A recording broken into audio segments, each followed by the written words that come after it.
Across the planet, rivers are breaking their banks, mountains are collapsing, and entire communities are being swallowed by water, mud, and debris. These are not scenes from a disaster movie.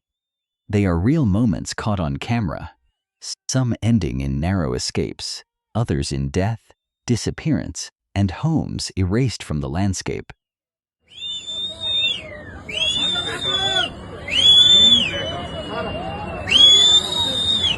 I got it!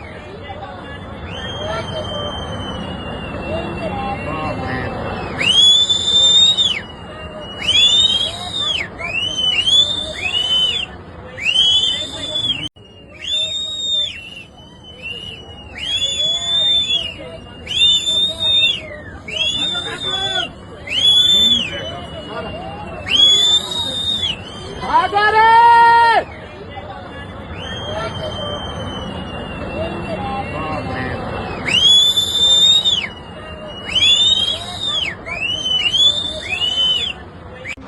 गई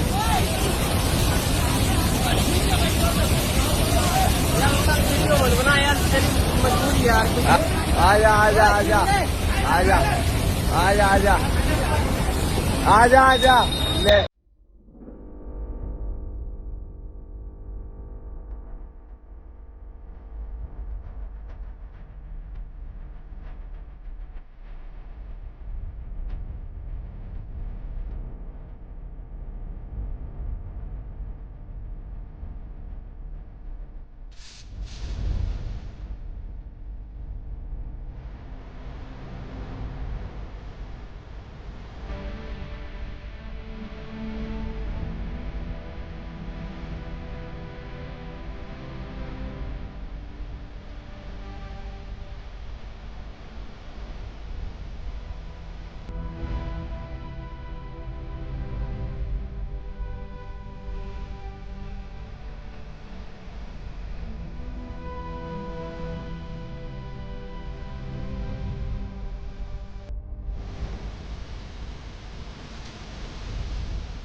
So here's the water in the wash.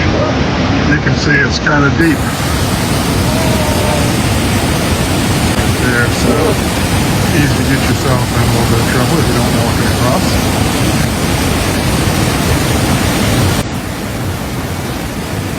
We got everybody coming to help.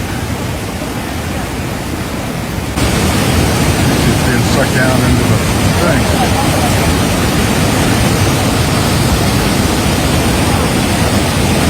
Yeah, she's in the hole.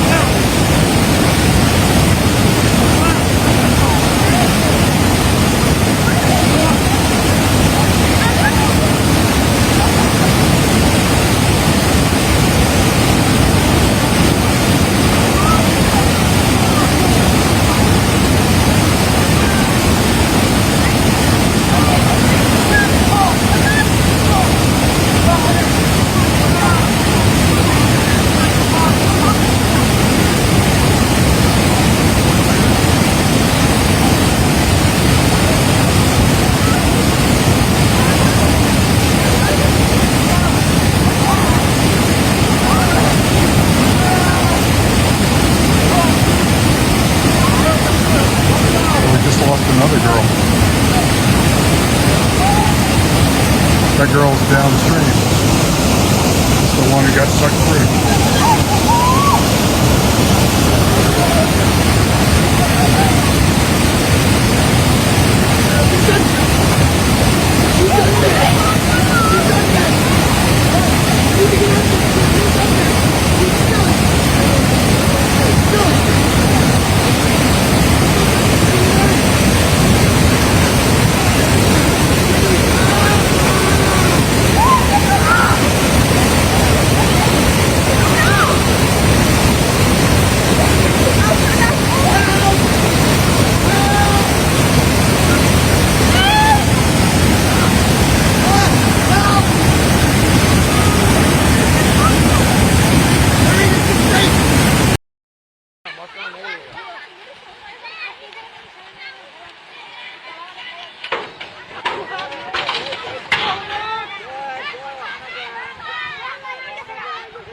ला इलाहा इल्लल्लाह मुहम्मद रसूलुल्लाह अल्लाह अल्लाह अल्लाह रक्षा करो अल्लाह रक्षा करो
Ay, Dios mío. Ya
lo que गाड़ी की हो रही गाड़ी क्या करोगे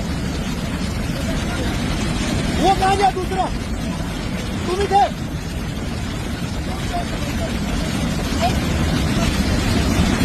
हो गया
ब्रिज आएगा, ब्रिज आएगा, ब्रिज अपनी गाड़ी।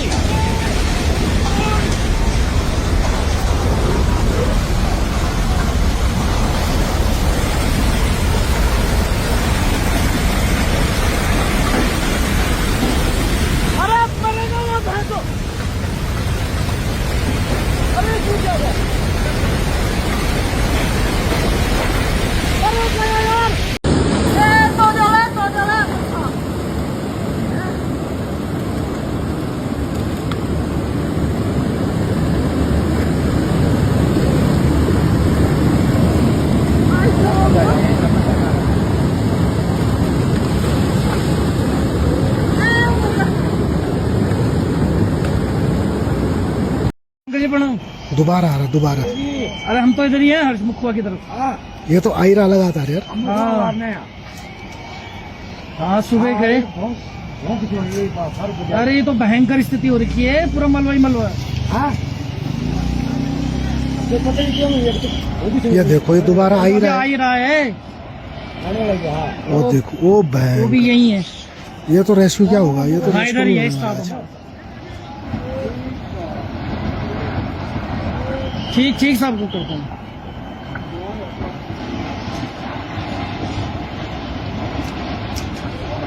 सब क्या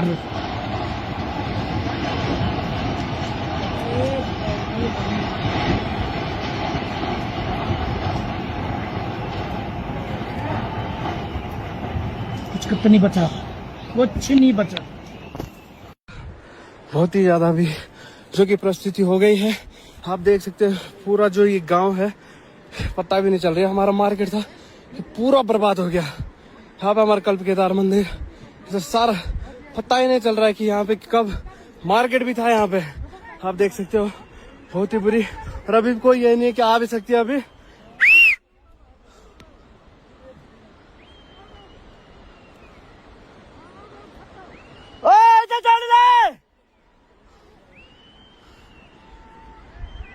हाँ जी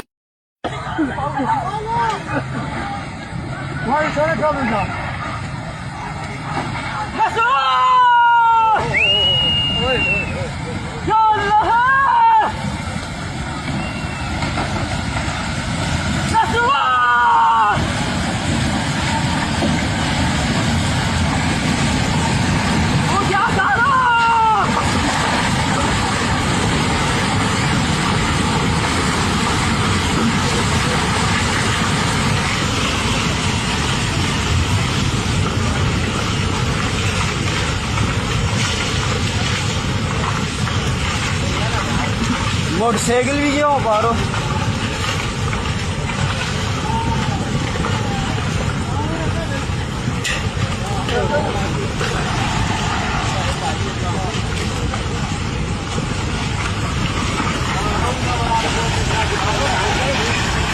ओए गड्डी भी आई थी कोई बार। 50 की गड्डी है 50 की।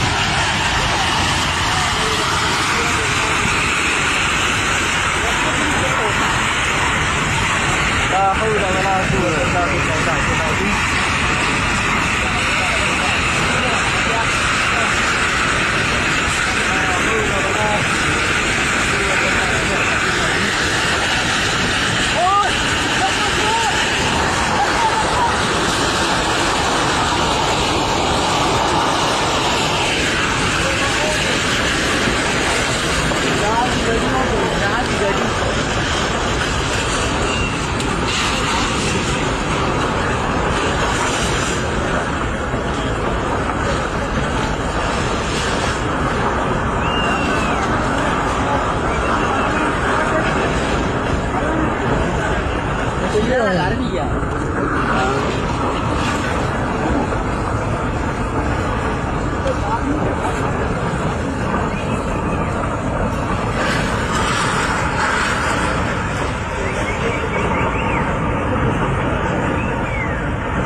Across the planet, water shapes nearly every landscape we know.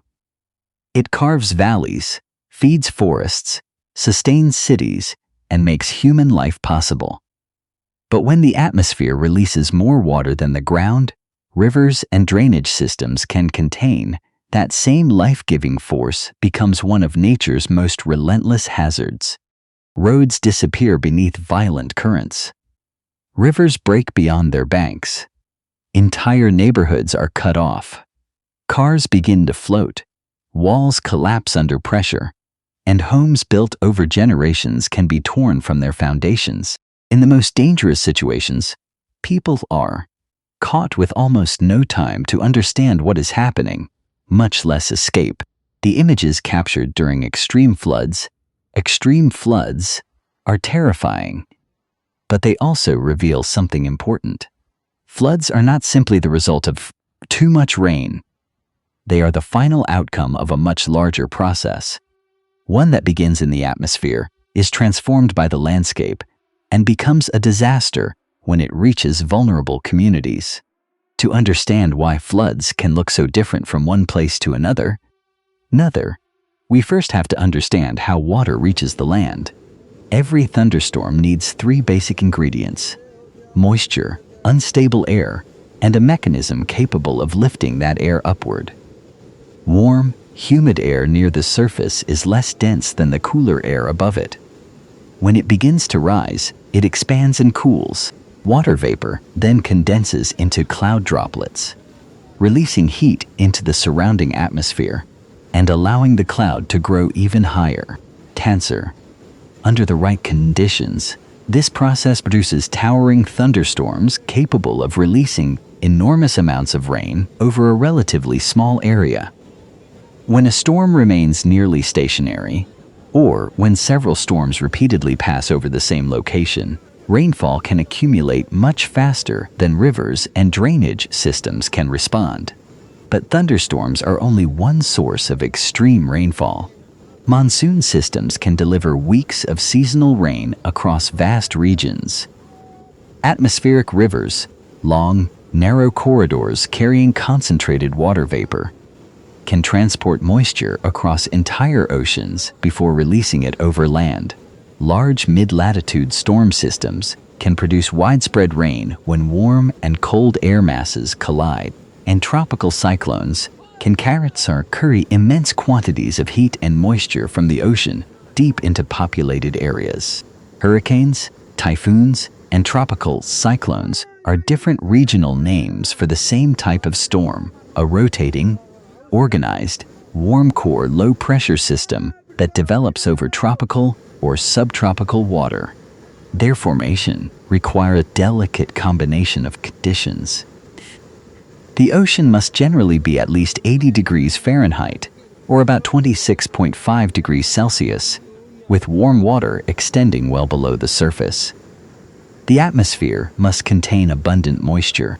Winds at different altitudes must not change too sharply in speed or direction, and the developing system must be far enough from the equator for Earth's rotation to help organize its circulation.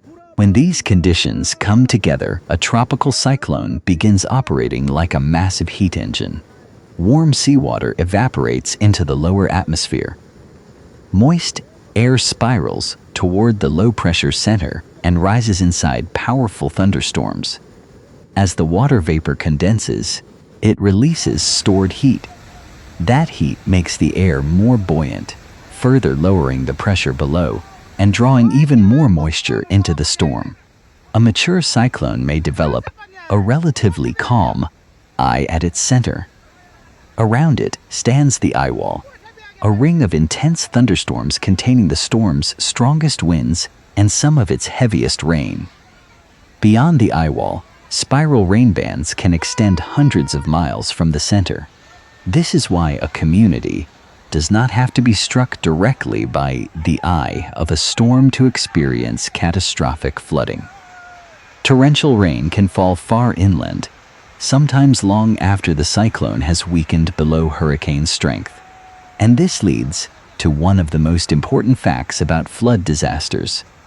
The wind category of a storm does not measure its total danger. The Saffir-Simpson hurricane wind scales measures sustained wind speed. It does not measure rainfall, flash flood potential, storm surge, tornadoes, or landslide risk. A slow-moving tropical storm can produce more destructive flooding than a stronger hurricane that passes quickly through an area. Speed matters because the longer a storm remains over the same region, the more water it can release. A fast-moving cyclone may bring a brief period of extreme weather. A stalled storm can continue drawing moisture into the same rain bands for hours or even days. But rainfall alone still does not determine whether flooding will occur. When rain reaches the ground, some water is intercepted by trees and vegetation. Some evaporates. Some infiltrates the soil and replenishes groundwater. The rest moves across the surface towards streams, rivers, lakes, and low-lying areas. Fluting begins when water arrives faster than the landscape can absorb, store, or drain it. Soil conditions before the storm can be just as important as the storm itself. Dry, permeable soil may initially absorb a significant amount of rain, but ground already saturated by previous rainfall behaves like a sponge that is completely full. Nearly every additional drop becomes surface runoff. The type of soil also matters. Sandy ground generally allows water to infiltrate more rapidly, while clay-rich or compacted soil absorbs it more slowly. Vegetation can interrupt rainfall, reinforce soil with roots, and slow water moving across the surface. When that vegetation is removed by construction, logging, drought, or wildfire, runoff can accelerate. The shape of the land then determines where that water will go. In mountainous terrain, moisture-laden air is forced upward when it encounters a slope. As the air rises and cools, rainfall can become even more intense on the windward side of the mountain. At the same time, steep slopes allow water to move downhill rapidly. Small streams begin to swell. Tributaries merge. Water from several hillsides is concentrated into narrow channels and valleys.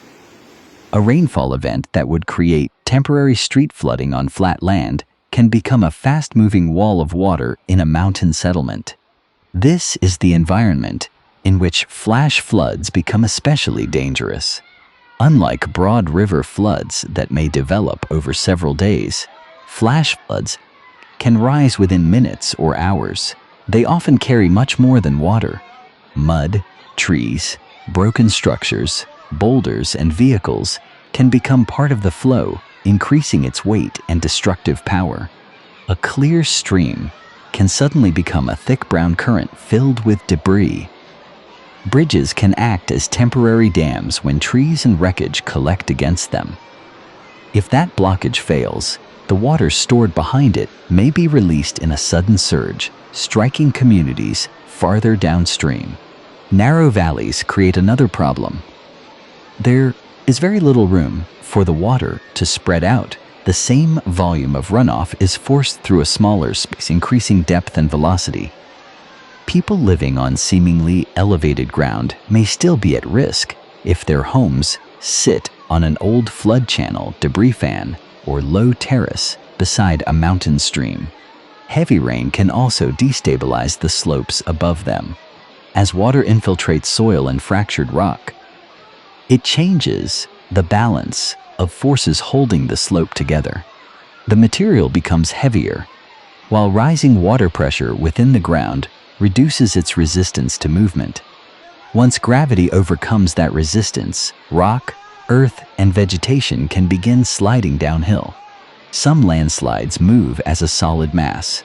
Others mix with water and transform into debris flows, rapid surges of mud, rock, trees, and wreckage. These flows may follow stream channels for miles, reaching places far beyond the original slope failure. Recently burned landscapes face an even greater danger.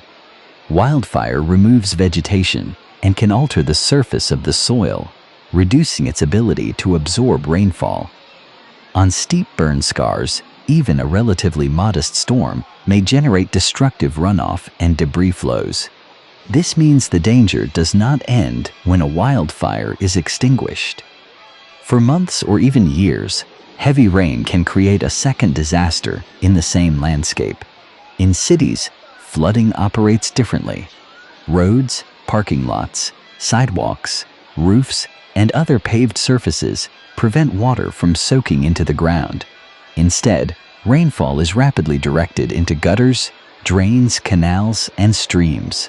The faster water reaches these systems, the faster their levels rise. If rainfall exceeds the designed capacity of the drainage network, water begins accumulating in streets and low areas. Drains may also be blocked by garbage, sediment, leaves, or flood debris. Underpasses, tunnels, basements, and underground parking structures can fill quickly. A road may appear passable because the surface of the water looks calm, but the pavement beneath may already have been washed away. Open manholes, hidden ditches, electrical hazards, and strong cross-currents can remain invisible below muddy water. Cars are particularly vulnerable. As water rises, tires lose contact with the road, and the vehicle becomes increasingly buoyant. Once the current begins pushing against the side of the vehicle, it can be rotated, carried downstream, or trapped against another structure. This is why footage of cars floating through city streets is not evidence of impossibly deep water. A combination of buoyancy and moving water can displace a vehicle long before it becomes completely submerged. Large river floods develop on a different timescale. Rain falling over an enormous drainage basin may require hours, days, or even weeks to reach the main river. Water from distant tributaries gradually combines as it moves downstream. In some cases, the rain has already stopped, and the weather appears to be improving when the river finally reaches its highest level. The timing of tributaries is critical. If flood peaks from several branches arrive at the main river at nearly the same time, the resulting rise can be much larger. If they arrive separately, the river may have enough time to move part of the water downstream before the next surge arrives. Floodplains are naturally connected to this process. They are areas beside rivers that temporarily store water when the channel can no longer contain the full flow. Over geological time, repeated flooding builds these flat and often fertile landscapes by depositing sediment. But the same qualities that make floodplains attractive for agriculture, transportation, and urban development also make them vulnerable. When homes, factories, hospitals, and roads occupy a river's natural overflow area, an ordinary hydrological process can become an enormous human disaster. Dikes, levees, dams, and reservoirs can reduce flood risk, but they cannot remove it completely. Structures may be overtopped, damaged, operated incorrectly, or exposed to an event larger than the one they were designed to withstand. Development behind a levee can also create a false sense of security, allowing more people and property to accumulate in a hazardous area. Along coastlines, the danger becomes even more complex. The winds of a tropical cyclone can push seawater toward the shore, producing an abnormal rise known as storm surge. The height of this surge depends not only on wind strength, but also on storm size, forward speed, approach angle, coastline shape, and the depth of the offshore seafloor. Shallow coastal water can allow a larger volume of water to pile up. Bays and river mouths may funnel that water into a narrowing space. If the surge arrives near high tide, the total water level becomes even greater. Waves then travel on top of the elevated sea, striking structures that would normally be beyond their reach. At a river mouth or delta, heavy rain may be sending fresh water downstream at the same time that storm surge is pushing seawater inland. The river cannot drain efficiently, and water begins backing up across the surrounding lowlands.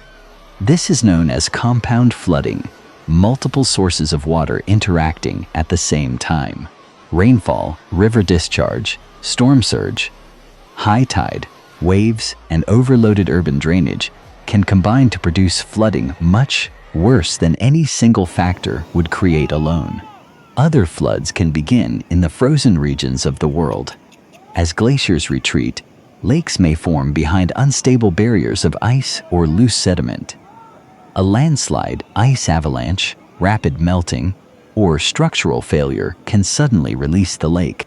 The resulting glacial lake outburst flood can travel through mountain valleys with little warning, carrying water, rock, and sediment toward communities and infrastructure far downstream. Snowmelt can also produce major river flooding. A deep snowpack stores water for weeks or months. If temperatures rise rapidly or warm rain falls onto the snow, the stored water may be released over a short period. When the ground is still frozen or already saturated, much of that water becomes immediate runoff.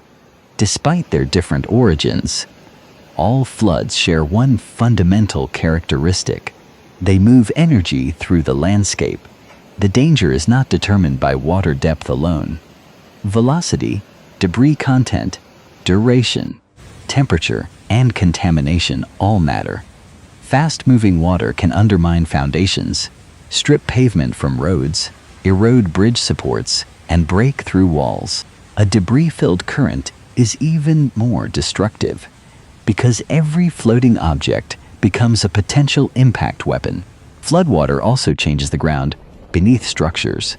A building may remain standing during the initial surge, but collapse later as soil is eroded from beneath its foundation.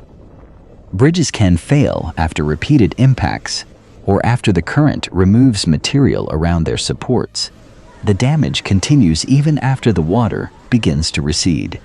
Floods can contaminate wells and drinking water systems with sewage, fuel, agricultural waste, and industrial chemicals. Electrical networks may remain dangerous. Mold develops inside wet buildings. Roads and hospitals can be cut off, while displaced families lose access to food, medicine, work, and education. Agricultural land may be buried beneath mud and debris. In coastal regions, saltwater can damage crops and freshwater supplies. Livestock may be lost, stored food destroyed, and planting seasons disrupted. The psychological consequences can last much longer than the visible destruction. Survivors may lose relatives, homes, livelihoods, and their sense of safety at the same time. Rebuilding a structure does not automatically rebuild a community. Yet it is also important not to describe every flood as an unavoidable catastrophe. Flooding is a natural part of many river systems. It replenishes wetlands, transports sediment, renews floodplain soils, and supports ecosystems that evolved around seasonal changes in water level. The disaster emerges when dangerous water intersects with exposed people, fragile buildings, poor drainage, limited warning systems, or development in areas that naturally flood. This explains why two communities experiencing the same rainfall can suffer completely different outcomes. One may have upstream monitoring, functioning drainage, protected wetlands, enforced building standards, evacuation routes, and clear public warnings. Another may have homes built along an unstable channel, blocked drains, damaged roads, weak communications, and no safe route to higher ground. The weather may be similar. The disaster is not. Climate change is now altering several parts of this system. A warmer atmosphere can contain more water vapor, about 7% more for every 1 degree Celsius of warming under basic thermodynamic principles, 3,000 bombs. This does not mean rainfall increases evenly by 7% everywhere, but it does mean storms can access more moisture when the right conditions develop. Warmer oceans can also provide additional energy and moisture to tropical cyclones. Scientific projections do not show a simple increase in the total number of storms everywhere.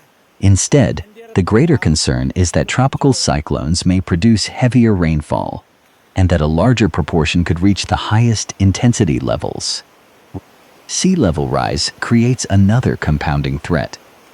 Storm surge no longer begins from the same baseline it did decades ago. Even if a future storm produces an identical surge, a higher starting sea level allows water to reach farther inland and flood locations more frequently. But climate is only part of the equation. Urban expansion adds impermeable surfaces. Deforestation and wildfire change how water moves through watersheds. Roads cut into mountainsides can destabilize slopes. Wetlands are filled, rivers are confined, and buildings continue to appear on floodplains and coastal land. At the same time, population growth places more people and assets in harm's way. What might once have been a natural flood across open land can now disrupt transportation, electricity, communications, healthcare, and regional supply chains. The good news is that flood disasters are not determined by weather alone. Human decisions can reduce their consequences. Accurate forecasts can identify where extreme rainfall is likely. River gauges can detect rapidly rising water. Radar and satellites can track storms. Sensors can monitor unstable slopes and glacial lakes. Flood maps can show which communities, roads, and buildings are most exposed. But a warning only saves lives if it reaches people in time, is understood, and leads to action. Cities can expand drainage capacity, maintain waterways, protect wetlands, create temporary water storage areas, and prevent construction in the most dangerous zones. Bridges and roads can be designed for larger flows. Homes can be elevated. Critical facilities can be placed outside deep flood areas. Communities can identify evacuation routes before the rain begins. No single measure will stop every flood. The goal is not to control nature completely. It is to prevent a natural process from becoming an unnecessary human tragedy. The footage recorded around the world shows water entering homes, swallowing roads, carrying vehicles, and racing through valleys with astonishing power. Some scenes show direct destruction. Others show only a swollen river or a violent current whose full consequences may never have been documented. We should never assume that every dramatic video caused deaths, nor should we mistake the absence of confirmed casualties for the absence of danger. A person standing near a flooded channel may be only seconds away from losing stable ground. A vehicle caught in rising water may still contain occupants. A building that appears intact may already be undermined, and a river that seems to be falling at one location may still be rising farther downstream. Floods teach a difficult lesson. Water does not need to look like an ocean to become deadly.